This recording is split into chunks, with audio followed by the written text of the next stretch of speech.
Your props are fading fast. August 31st won't last, but don't you stress, don't delay. There's a smarter, sharper way. It's Lead Score Monday with Casey. Just 15 minutes, sharp and pacey. Learn the tool, prep your team, make your scoring system a dream.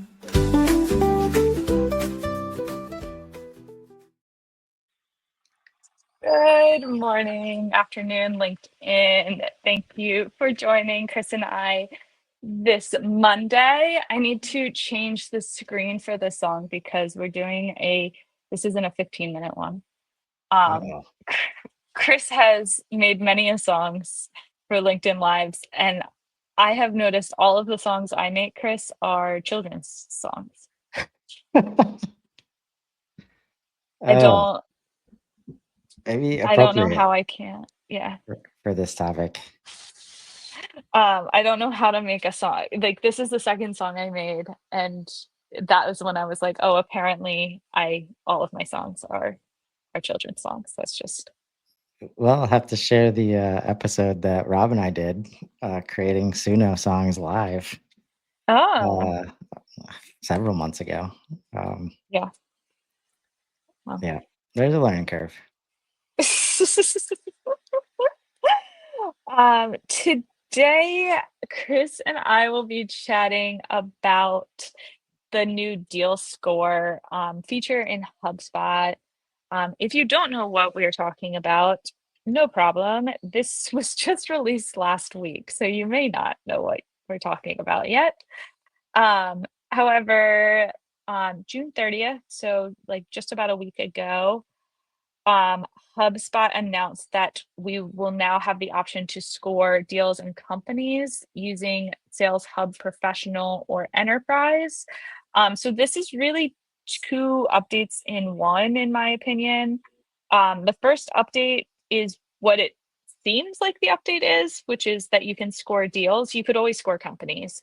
But the second update is that deal and company scoring is now available if you have a Sales Hub Pro or Enterprise subscription. I know we talked about this a little this morning. Chris, do you want to share your initial thoughts on this? Since I haven't been interested in scoring prior to now, this is very surprising to me. That hasn't always been this way.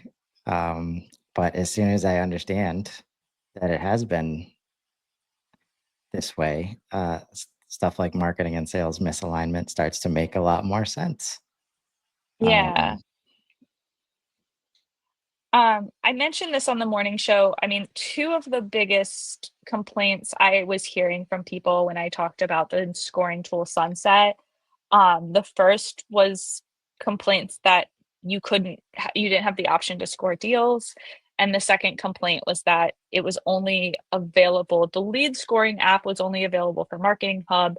Then there's the customer scoring app, which was available for Service Hub, but that left specifically Sales Hub with no scoring capabilities, which with the scoring properties being sunset on August 31st, that is kind of a big deal. Yeah.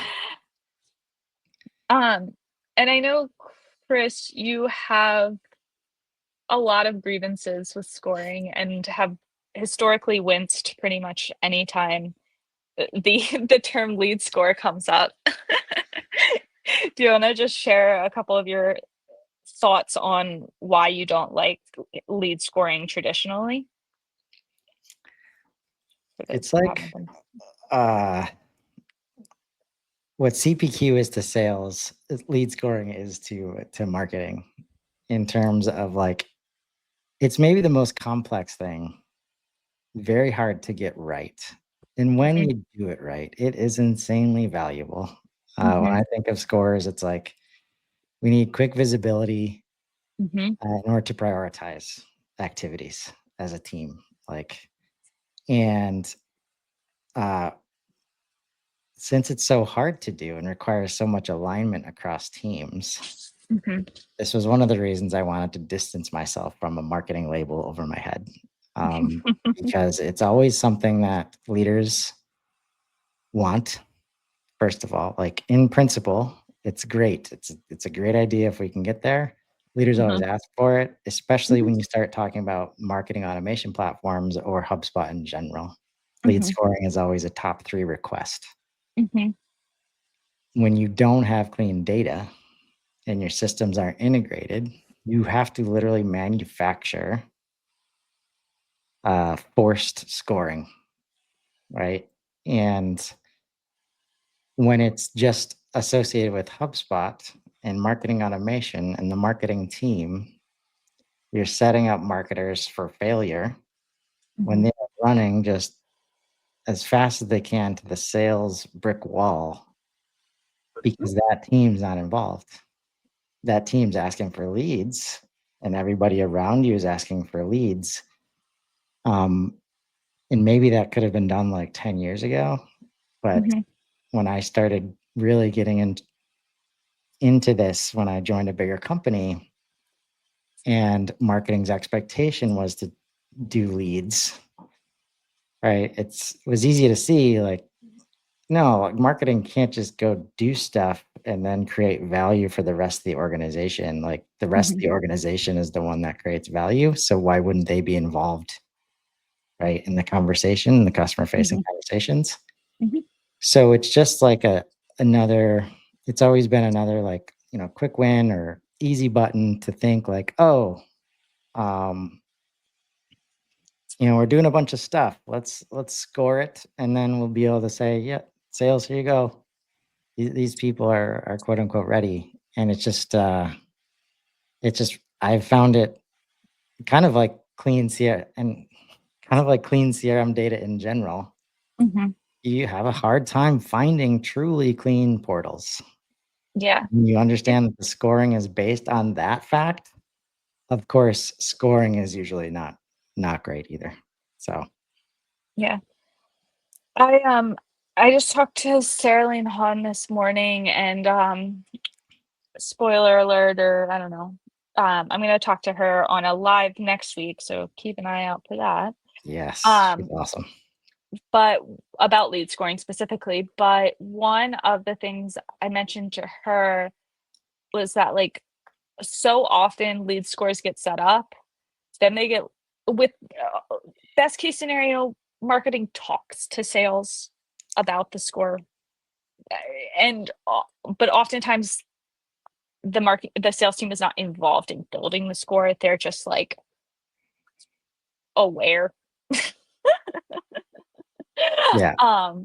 But then the lead score gets set and then it just sits there. And then a new CMO comes in a year or two, and then we just do the whole song and dance over again. Yeah.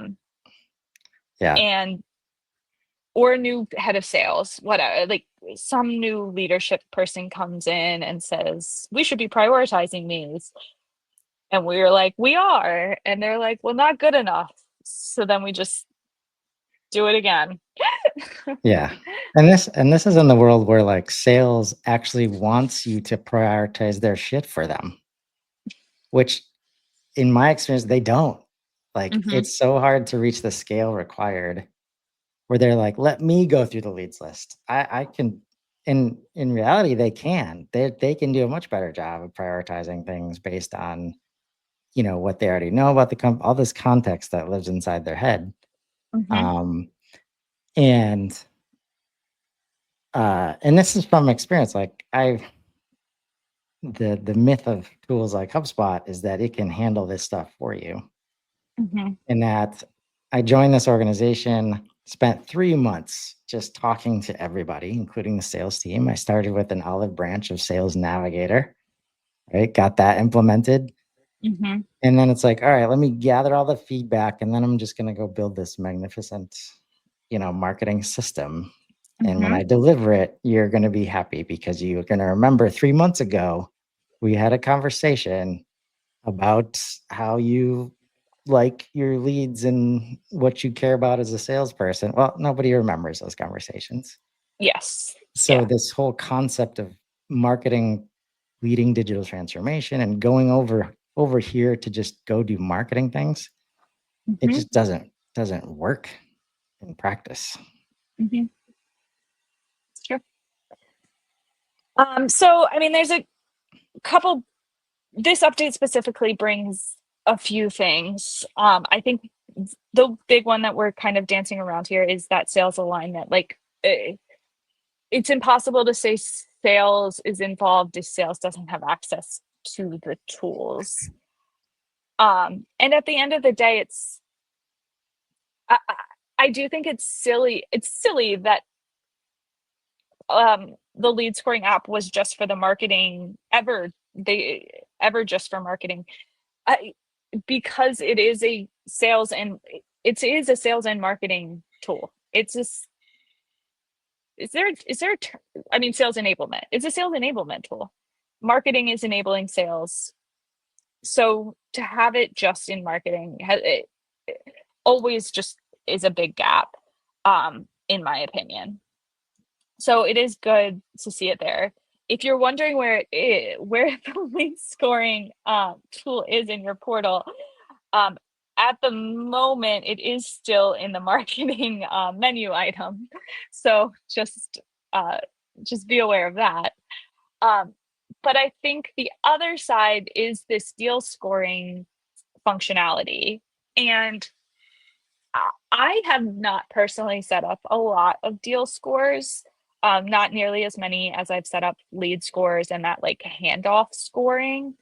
Um, However, I know in these conversations I've had with people who have been upset that deal scoring wasn't involved in the original launch of the lead scoring app or the scoring apps together, that a lot of teams were using deal scores. It was helping them one prioritize, but to your point, Chris, a lot of sales teams don't want you prioritizing their leads. But I do think it's a good signal for leadership potentially to see which deals not only are the most likely to close, but maybe have the biggest income potential and things like that. And you can build multiple scores in the new scoring tool. So in theory, you could build like a likelihood to close score as well as like a good fit deal or things like that too. So there's some flexibility there, and your deals, none of your scores have to achieve multiple goals at once. There are limits to how many scores you can build, and it depends on your subscription. So unfortunately, unfortunately, you are limited in some aspect, but don't shoot the messenger here.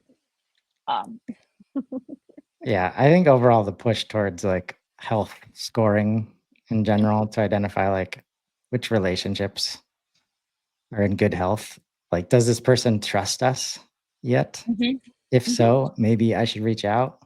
Like, it's a mhm, different sort of prioritization than, but it's the kind that like a salesperson inherently goes through, like on a mhm, day-to-day basis. Like, I just saw them last week. I just saw them over here post about this on LinkedIn.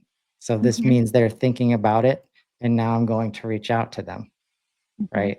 Like mhm, all that kind of engagement plus fit can start to be built in a way that looks like it just takes a different approach. Like instead of looking for the people who want to buy right now, mhm, you can, if you can change the mindset to like, which group trusts us the most right now? Like, mhm, because you can, but you have to design it into the score in mhm, order for that to be an outcome, right? And that's where you mhm, put lead scoring next to health scoring, next to deal scoring, next to company scoring. Sorry, health scoring isn't next to them yet, but I'm It's sure, hidden away in settings. yeah, Hard to like find.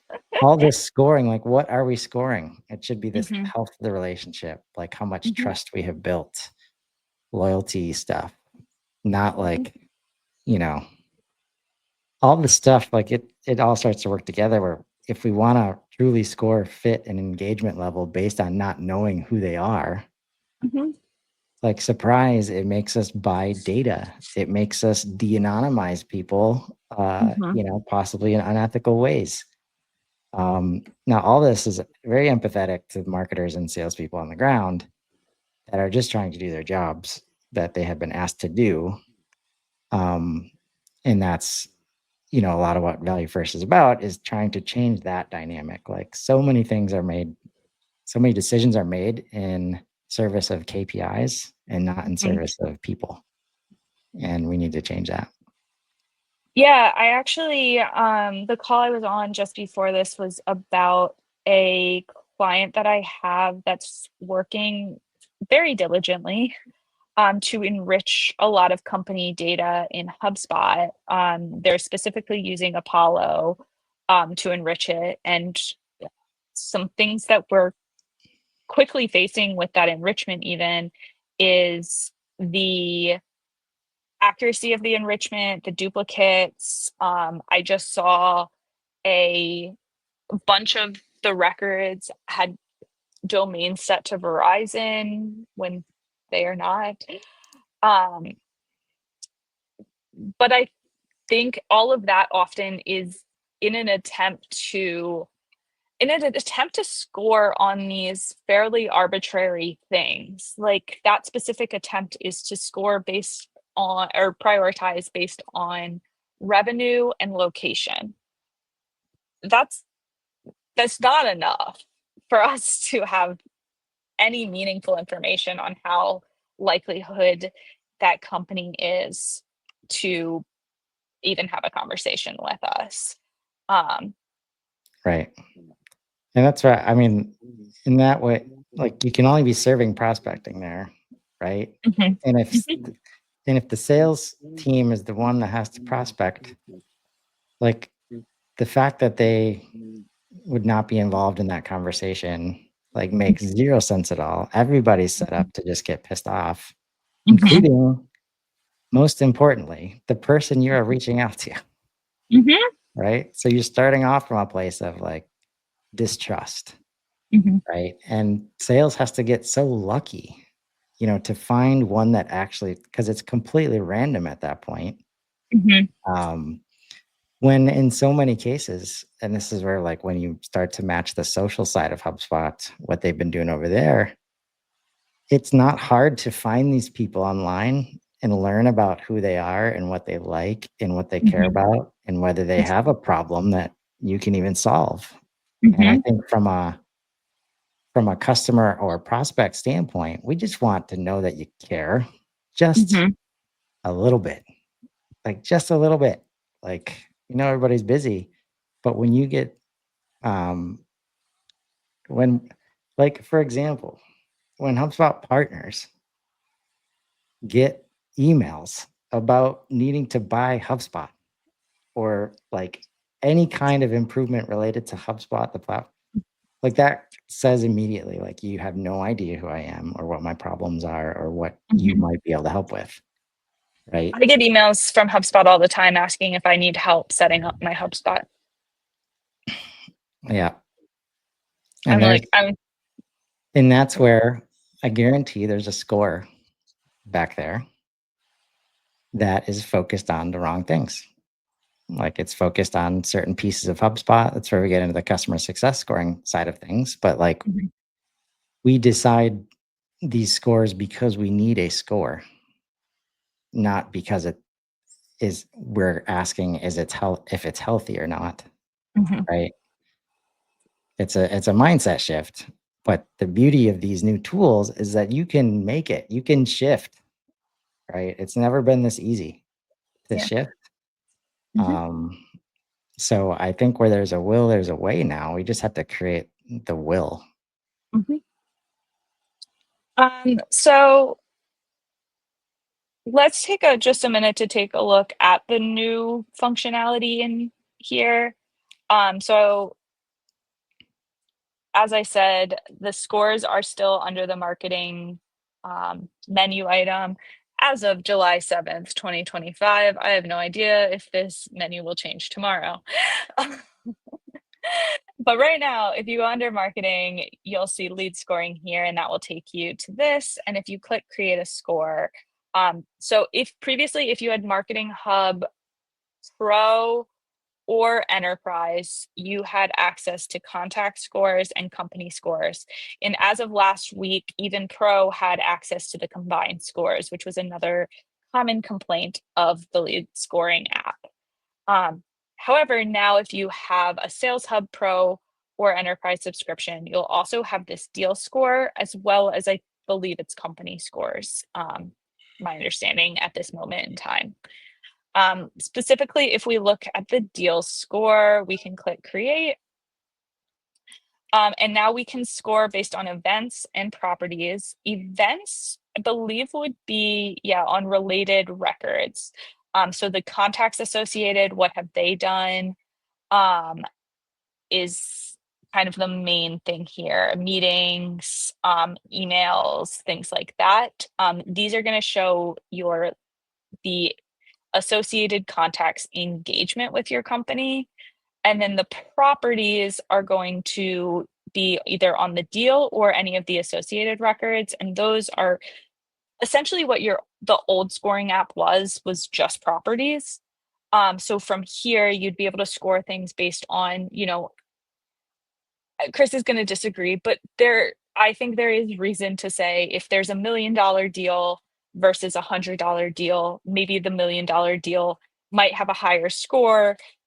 It might be a higher priority. I do not disagree at all.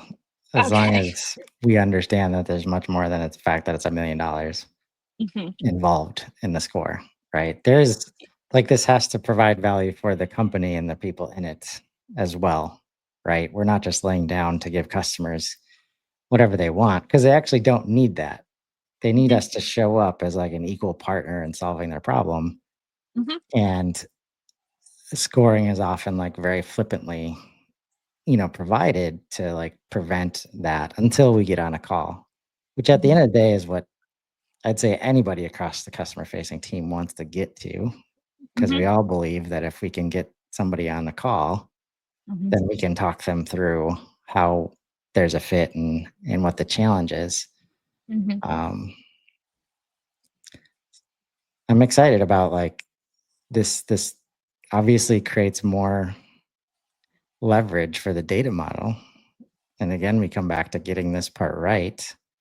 And Mhm. I've learned so much from Joshua Oakes about how he sets up objects to support deal tagging and lists, and how all that comes together to give sales and sales leadership and marketing, for that matter, anybody who cares about the deal pipeline, very clear understanding of what the Mhm. blockers are, where they are in the process, and why they are there, instead of not having a system that supports that, having some data in the system, but then having the real understanding come out during like the weekly sales meeting, Yeah. right?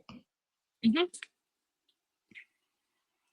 So just thinking through, I know we just have um, a couple minutes left. Chris doesn't like to do 30-minute lives, but I I'll tricked take him the into blame. one. I'll take the blame. That's I fine. tricked him into it. No, keep you moving.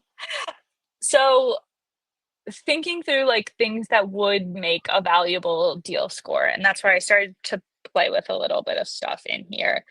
Um, Meeting outcomes, like if they've had a completed meeting, if positive score, if they no show or cancel, subtracting some scores and even rescheduled as a subtraction, maybe, kind of showing how engaged the people are is what I'm trying to like get at with that stuff.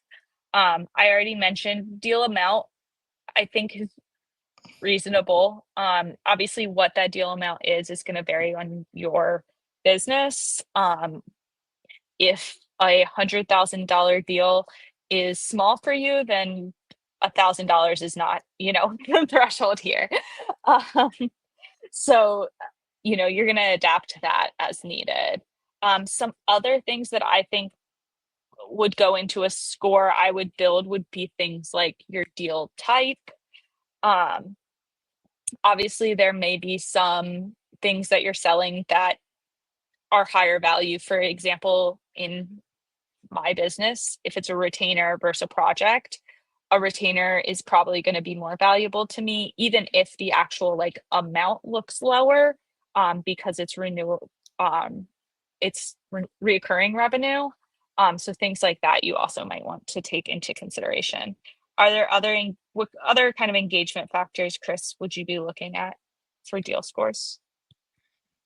I noticed ticket. There's a Mhm. ticket option, and that would be something. I think that was in the properties. There's one that you scroll past pretty Oh, quickly. But type, type, don't scroll, yeah, right? search before scroll, says Search before Mr. scroll. George B. Thomas.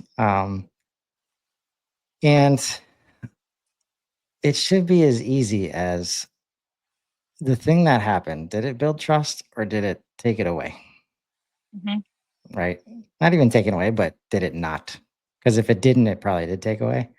mhm, And that's where we start to get in like the spam emails. If somebody accidentally got a wrong email, or an irrelevant email, like irrelevant touches throughout the process, or relevant painful touches, which would likely be a ticket, mhm, right? Um, those kinds of things, like it becomes fairly a zero sum game. Like mhm, when you can boil it down to like, did this happen? Does this thing build trust? And have we done this consistently enough? Which is where like mhm, engagement and fit like start to work together, where the relationship is healthy, right? And it's valuable for the business. It's valuable for both involved, mhm, right? And that's where the revenue amount, whether it's a retainer or not, whether it's recurring or not, I'm always thinking of, recurring business. That's why ticket showed up for me. Like a lot of people struggle with the way to like prioritize customers instead of net new. And this is where it should all align with KPIs, mhm, which should align with revenue goals, for the company. Because a score of like the $1 million sale is likely a lot harder, right, to close mhm, while being revenue wise, obviously a lot more valuable for the business. mhm, But when you just like, if the KPI is number of closed deals, I'm going to go find as many $1,000 wins as I can. And mhm, those $1 million deals sit in pipe forever, right? Even though they might just be a few actions away, mhm. right? So there's a ton of value in, um, finding the balance between simplicity and complexity is a challenge. That's why it starts with, are we capturing all the data we need in the ways that we care about? And then we can start to build scores that make sense. Yeah, and I think that context is really important, and, like, I think it's also really important to evaluate the deals your closed won deals over the last year. Um, I especially say the last year because I find often people will look at the closed won deals after over the last 5, 10 years, and the world has changed a lot in the last 5 years, and so your business and what's selling might have changed too. I have a client who was laser focused on selling these really big deals. They sell to hospitals. They were laser focused on selling these big deals, but those deals needed the entire hospital C-suite involved, basically. Um, and to no surprise, it was very difficult to get the entire C-suite of a hospital aligned and sold on your thing, whatever it was. Um, what we saw was selling, which is something they had deprioritized, and not only, like, deprioritized internally, like, discussion-wise, but also they were putting fewer resources towards these smaller deals, um, and even with fewer resources, fewer incentives to close the smaller deals, they were still closing those at a higher rate than these larger deals, um, and so just recently, they reached out and were like, So we also noticed that those people we were selling the smaller deals to, they're moving up the ladder. Mm. And we've built this relationship with them. So now they're introducing us to the rest of the C-suite, and now we have this warm introduction for the larger deals. Like, all of that really to say just the big number, again, the big number is great. It's great if you're selling $1 million deal. Um, however, don't forget that that $1,000 deal could turn into $1 million deal also. Yeah. And that's why the move that HubSpot's making right now, I think a good example is Customer Agent, like coming out of Service Hub, right? Because it can serve the whole life cycle.